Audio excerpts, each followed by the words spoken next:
Olá, amigo. Seja bem-vindo a mais um tema da nossa Semana de Família, o Refúgio. Para mim está sendo muito bom encontrar você.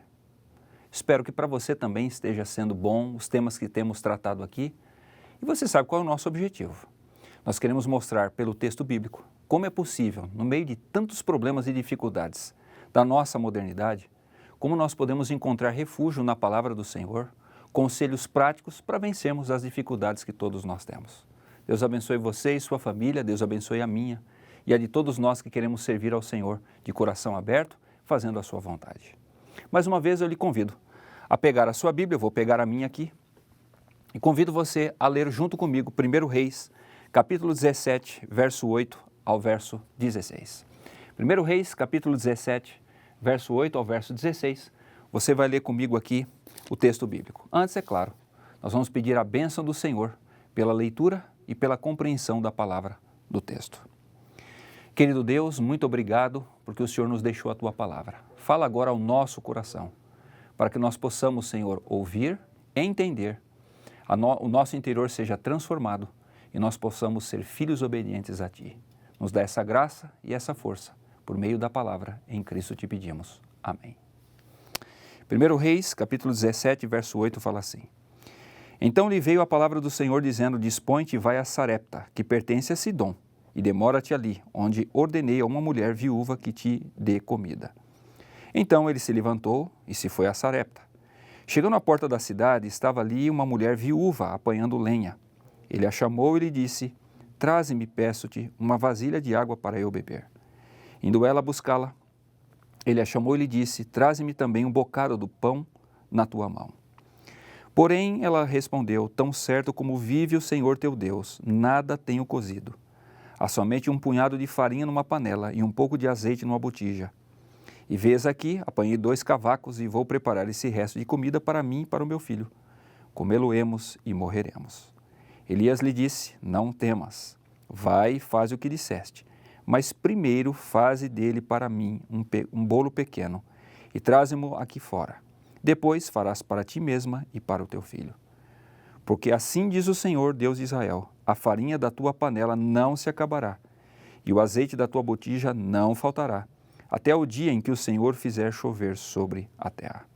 Foi ela, e fez segundo a palavra de Elias. Assim comeram ele, ela e a sua casa muitos dias. Da panela a farinha não se acabou, e da botija o azeite não faltou, segundo a palavra do Senhor, por intermédio de Elias. Querido, essa história para mim ensina demais. Para os nossos dias e para qualquer dia que nós vivamos diante da face do Senhor. Veja só o contexto dessa passagem. Quando Elias apareceu diante de Acabe, Acabe era um rei ímpio, mau, cruel, sua esposa era pior ainda. Elias diz o seguinte, olha, por causa da sua maldade, ficará aí alguns anos sem chover sobre a terra. E ficou, assim como Elias profetizou. O mais curioso é o seguinte, isso não afetou somente Israel, mas alguns países vizinhos sofreram também.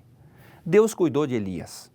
Deus fez ter água ali no ribeiro, corvos traziam comida para ele de manhã e de tarde, e assim Deus tratou de Elias durante muito tempo. Mas era necessário o mundo conhecer a motivação do coração de uma mulher, que foi incrível nos seus dias e que nos ensina uma preciosa lição. A viúva de Sarepta morava lá na sua casinha e obviamente passaram-se meses sem ter muita coisa para comer por causa da seca. Ela já era viúva, uma mulher que não tinha muito valor na sociedade daquele tempo. Ela tinha só um filho que dependia totalmente dela. Até que chegou um momento que havia pouca coisa para se comer. O campo já não produzia mais nada, porque tudo aquilo que era plantado, o sol vinha e matava, e não havia chuva suficiente para a planta crescer. Dessa forma, todos foram passando fome. Até que naquele dia, ela acordou e foi então até o campo, pegou ali alguns cacos para fazer o último bocado. E daqui a pouco, quem ela encontra? O profeta do Senhor. O profeta olha para ela e diz assim, eu quero um pouco da sua comida, vá, faça e traga para mim. Só que o mais curioso dessa história é a gente olhar para a resposta dela. Ela diz, profeta, eu até gostaria, mas eu não tenho nem para mim nem para o meu filho. Mas o profeta desafia a sua fé. Elias disse, olha, faça para mim primeiro, e se você assim o fizer, eu lhe prometo que nunca mais vai faltar, enquanto essa seca continuar, não vai faltar comida em cima da sua mesa, para você, para o seu filho e para os seus. Queridos, o que essa lição nos ensina? O que essa história tem de lições para nós? Talvez eu esteja falando, neste momento, para muitas mães e muitos pais que olham para si e falam assim, pastor, como é que eu vou manter financeiramente as demandas da minha família, já que são tantas nos dias de hoje? Como pagar uma escola para garantir um futuro melhor aos meus filhos? Como comprar as roupas que eles precisam e eu também preciso? Como mantê-los na faculdade, a mensalidade, que é acima das minhas possibilidades? Ora, nos dias de hoje, quando o capitalismo vem com tanta força, nós temos demandas muito maiores que tiveram os nossos pais, os nossos avós. E não tem jeito, nós queremos viver dentro da nossa realidade, dentro da nossa época. Então vem a pergunta, pastor, como manter a minha saúde financeira? Claro, querido, que todos nós precisamos ser muito cuidadosos com a forma como gastamos o nosso dinheiro. Nós temos que ser extremamente sábios, senão o dinheiro passa pelas nossas mãos e voa feito vendaval, como diz a música. Mas eu quero lhe dizer uma coisa, o Senhor é refúgio nos dias de hoje para os seus filhos também na parte financeira. E a melhor maneira de você viver uma vida financeira feliz, alegre e contente é fazer o que essa mulher fez, essa viúva, lá dessa vila, ou dessa cidadezinha de Sarepta. A melhor maneira é confiar no Senhor Jesus Cristo e fazer aquilo que Ele nos ordenou. Você sabe muito bem do que eu estou falando. É sermos fiéis nos dízimos e nas ofertas e confiar na direção de Cristo. Veja, aquela mulher não era cristã. Aquela mulher não fazia parte do povo de Deus. Ela não cresceu recebendo todos os conhecimentos que o povo de Israel recebeu desde a sua infância. Não, ela não tinha nada disso. Mas uma coisa ela tinha, fidelidade no seu coração. E obviamente foi isso que fez a diferença no momento mais triste da sua vida. No momento mais tenebroso, na pior tempestade pela qual ela passou. Foi justamente essa fidelidade a Deus que a fez vencer, que foi o seu incrível refúgio. Por isso, querido, a mesma proposta eu faço para você, a proposta que Elias fez. Faça primeiro para o homem de Deus. E o Senhor promete para você que não faltará comida, não faltará nada daquilo que você precisa. Eu não sei se foi desse texto que Jesus tirou aquele famoso texto de Mateus capítulo 6, verso 33, mas com certeza um encaixa no outro. Mas buscai primeiro o reino de Deus, a sua justiça, e todas essas coisas vos serão acrescentadas. Essa mulher naquele dia provou a sua fidelidade. Ela primeiro fez a comida para o profeta e realmente nunca mais faltou até que veio a chuva e ela pôde de novo plantar e colher. Para todas as necessidades que ela tinha, o Senhor foi um refúgio. Deixa eu fazer uma perguntinha para você, meu querido irmão. Você tem sido fiel nos seus dízimos e nas suas ofertas? Você tem devolvido a Deus aquilo que é dele? Você tem reconhecido diante do Senhor a soberania que Ele tem sobre o universo e sobre a sua vida? Por incrível que pareça, irmãos, tem pessoas que pensam assim, pastor, a vida está boa, está tudo certo, está tudo perfeito, então agora eu vou devolver o dízimo e a oferta. Agora, quando a coisa aperta, e a maioria de nós somos pobres, a pessoa diz, olha, agora eu não posso devolver. Pastor, eu ganho tão pouco, eu ganho uma miséria, pastor. E Deus sabe da minha necessidade. Então por que eu vou devolver agora? Ora, Deus não é bondoso, Deus não é maravilhoso? O senhor acha que Deus vai cobrar de mim aquilo que talvez eu nem tenha para devolver? Querido, o problema do ser humano nunca foi o dinheiro. Não é e jamais vai ser. Porque quantos séculos o ser humano passou sequer sem a possibilidade da moeda e do dinheiro? O problema do ser humano sempre foi o coração. Aonde você coloca o seu coração, você demonstra que você ama ou não ama. E o Senhor, na sua infinita bondade e misericórdia, nos deu o privilégio, a satisfação de devolvermos a Ele um pouco daquilo que Ele nos deu. E Ele é tão maravilhoso que Ele não pede 100%, Ele poderia fazê-lo, mas Ele pede apenas 10% de dízimos. Ele pede uma outra parte que é relativo àquilo que às bênçãos do Senhor, de ofertas, para que nós possamos provar a Ele, demonstrar a Ele a fidelidade e o amor que sentimos por Ele. Então, de novo, eu insisto com você. Você tem sido fiel na sua vida para com Deus? Lembre-se, você também está criando homens e mulheres, seus filhos, que vão ficar neste mundo. E a pergunta é, eles serão mais um descrente que o mundo produziu? Ou eles serão homens e mulheres fiéis ao Senhor, como foram, por exemplo, os filhos de Noé, na sua geração? Não houve meninos melhores do que os filhos de Noé antes do dilúvio. Pelo menos naquele momento do dilúvio não teve, porque foram os únicos que entraram ali na arca. E quem que os educou para isso? Não foi o mundo. Com certeza, foi Noé e sua esposa. Querido, eu volto a insistir nesse tema. Se você está sendo fiel, parabéns. O Senhor te abençoe para que você continue devolvendo a Ele um pouco daquilo que Ele te deu, como aquela mulher fez no passado. Se você tem sido infiel, coloque a mão na sua consciência e permita que o Espírito Santo fale ao seu coração. Ajoelhe-se diante do Senhor, peça desculpas e faça um plano para que você possa devolver aquilo que é dele. Afinal de contas, a Bíblia é clara. Quem não devolve o dízimo está fazendo o quê? Roubando ao Senhor. E eu não quero que os seus filhos olhem para você e percebam que você é um ladrão, pior, um ladrão do Senhor. E se você, garoto e garota, que ainda não tiver ainda o privilégio de dizimar e ofertar, peça para o papai e a mamãe esse privilégio. Diga para eles, pai, eu quero sentir a mesma experiência que você tem, eu quero sentir as mesmas emoções de devolver a Deus um pouco daquilo que Ele me deu. E dessa forma, o seu filho, desde pequeno, vai aprender a ser fiel e vai ser uma bênção. Eu insisto também no seguinte, toda casa em que falta pão, toda casa em que falta alguma coisa, é porque de alguma maneira essa família não está sendo fiel e honesta com o Senhor. Eu sei que existe a miséria. Eu sei que há pessoas que vêm de situações tão difíceis que elas olham para si e falam assim, pastor, eu não tenho sequer realmente nada. Mas acima de tudo, essa mulher prova que ela não tinha também nada para oferecer. Aquela mulher lá no Novo Testamento, que chegou ali diante do gasofilácio e entregou as suas 2 moedinhas, também tinha muito pouco. Mas elas foram honestas e fiéis ao seu Deus. Tudo por quê? Porque aprenderam a amar ao Senhor acima de tudo e entenderam que Ele é o nosso Criador. Deus não precisa da nossa fidelidade para nos abençoar. Ele nos abençoa porque é bom e a sua misericórdia dura para sempre. Mas eu e você precisamos. Eu e você precisamos de cada dia nos ajoelharmos diante do Senhor e render o nosso coração a Ele. E dessa forma, chuvas e bênçãos cairão dos altos céus. Eu quero encerrar contando uma história para que você possa entender o alcance da sua fidelidade.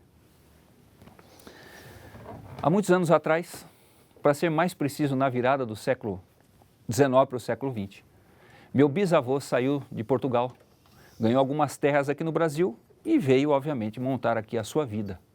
Veio com a sua portuguesa, aqui nasceram 2 filhos meninos e finalmente nasceu a garota que seria a minha avó. Isso em 1909 a minha avó nasceu. Assim que a minha avó nasceu, a minha bisavó faleceu no parto. E assim o meu bisavô teve que criar a menina e os filhos, casou-se de novo e foi viver a sua vida.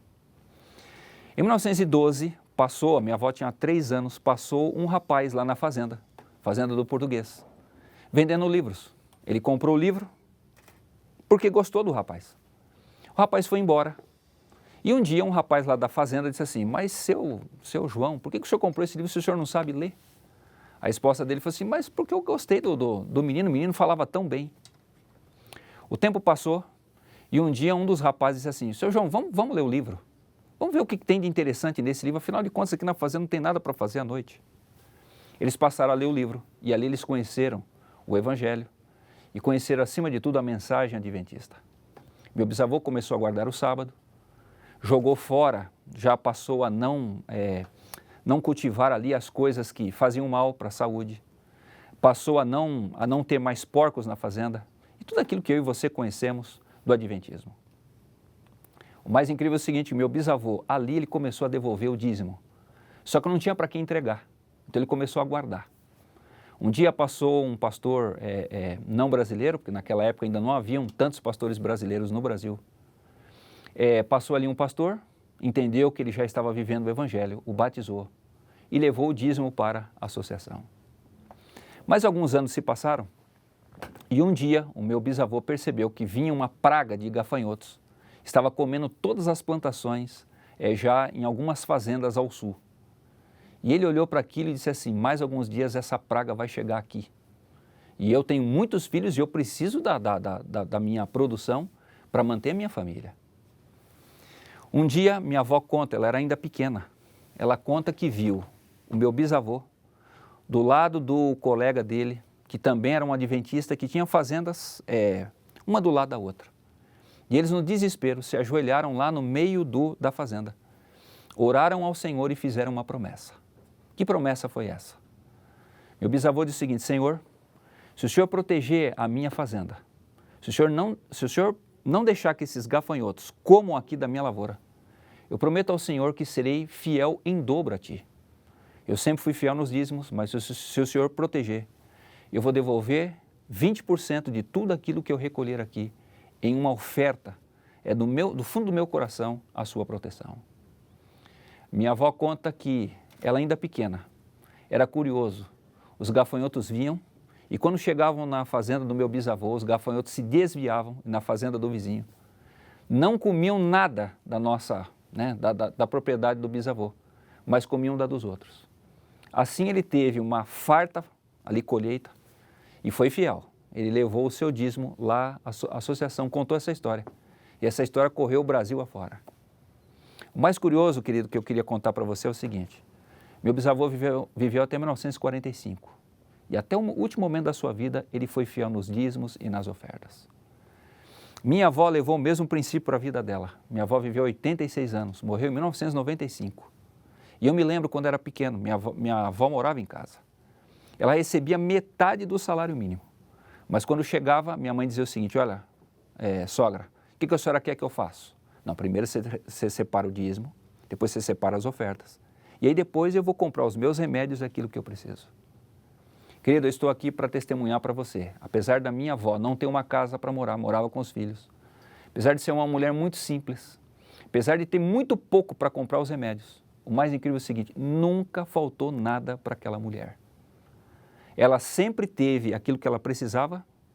Por quê? Porque sempre foi fiel ao Senhor. Minha avó já faleceu. Hoje eu tenho meu pai com mais de 70 anos. Meu pai aprendeu isso que veio do quê? Do bisavô, que veio da mãe.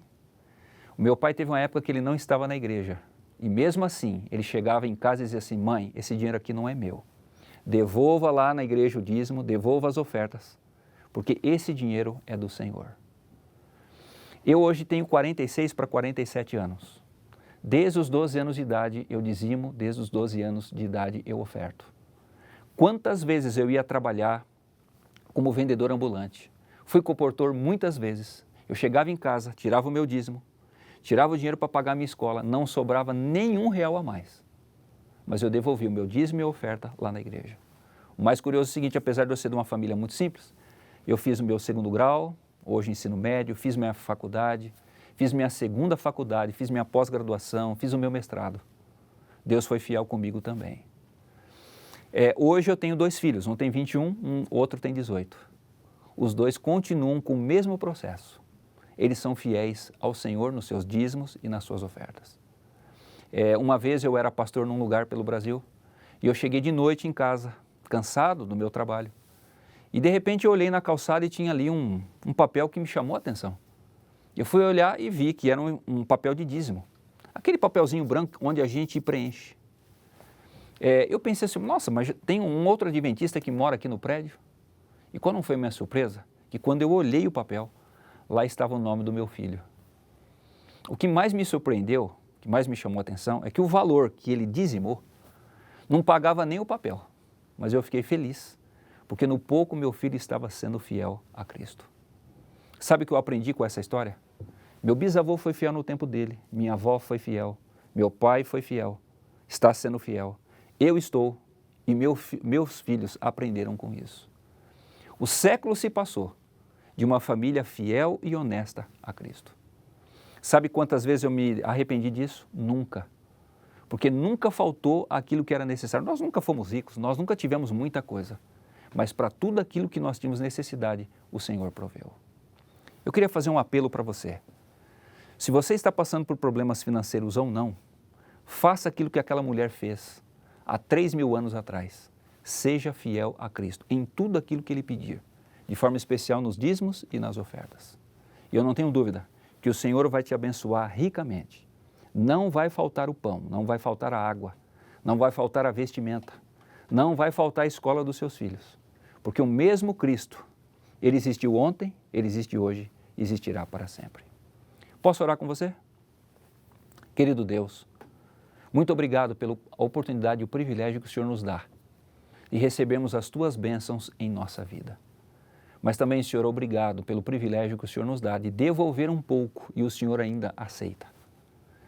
Se há alguém, Senhor, que ouviu esse programa e que não está sendo fiel, coloca a Tua mão no coração dessa pessoa. Faça-a enxergar, por meio da ação do Espírito Santo, quanto a sua atitude está sendo errada.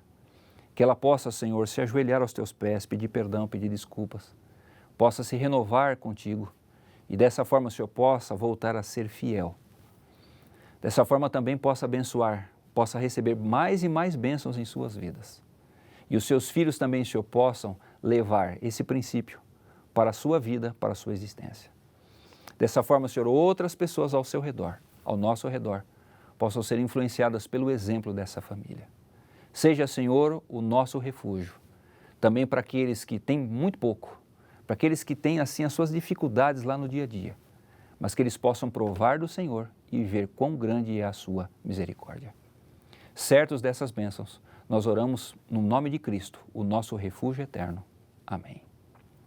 Deus abençoe você e não se esqueça, está escrito: Deus é nosso refúgio e fortaleza, socorro bem presente nas provações.